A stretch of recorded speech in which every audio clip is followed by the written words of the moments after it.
السلام عليكم ورحمة الله وبركاته كلنتي وعن وناكسن داوديال إدغيستيال مربى جوجتان كسر وذا كنالكن ودان oo aad kaga barateen casharka ku xafka Soomaaliga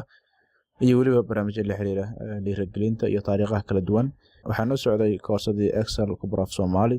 oo inoo maraysa heer bilow casharkan oo casharkii labaad waxaana ku qaadan doontaa diiray hore ka noqdo sida loo soo download gareysto Microsoft Office 2016 si free ah oo bilaash ah عشان waxaan ku qaadanay hordhac ama introduction ku saabsan Microsoft Office gaar ahaan maadada Excel marka casharka labaad waxaan ku qaadan doonaa sida loo soo download gareeyo maadaama arday walba oo baranaya koorsadan programkan oo u baahan yahay setup-ka programka sidaa darteed arday baa ku wareeray garana waayay meesha ay kala soo degaan soo free ah waan ognahay waa lacag barnaamijkan waliba waa $100 $190 filaa inuu ardayda kaliya yahay laakiin ganacsiga uu ka baday xataa $100 la helayo marka waxa jira isagoo karaaga ah oo dad soo karaag gareeyeen ay soo galiyeen website kale kaas oo aad kula soo degi karto si bilaash ama free ah kadibna isticmaali karto marka ujeedada waxaan joogaa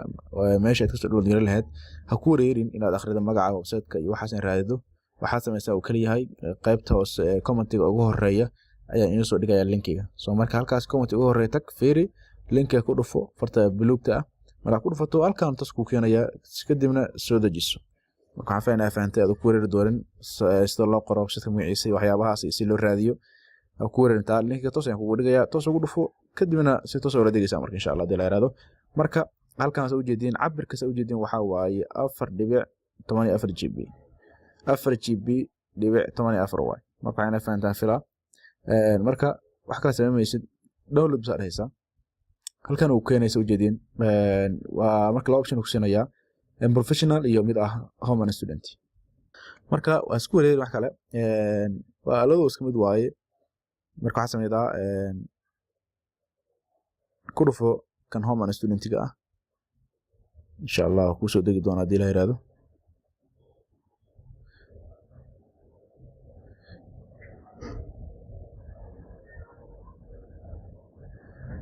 سوجدين وكاسة داونلود وصعدا وانا سوجدين اوكي سوجدين وصلت جرسميا marka soo download gareysmo insha Allah qaabka loogu shubo insha Allah xafeena fahmi doonto halkaan oo instruction ku siinaya qaabka loogu shubo waa kana muuqaalkan hoostan yaala daawo karta sida loogu shubo waxaan sidoo kale ku sheegayaa waa karag oo baahna waxyaabo kale baasir oo baahna waxa kaliya sameeyay waxa iska xirtaa internetka markaad ku shubaydo fadlan internet iska xir adoo internet isticmaali ama internetka ku furin oo open oo uusan ahayn fadlan ku shubo kadib insha Allah waa fahmi doontaa waayo hadana kuma shubi karo mid kale igu jira already marka ma ku shubi karo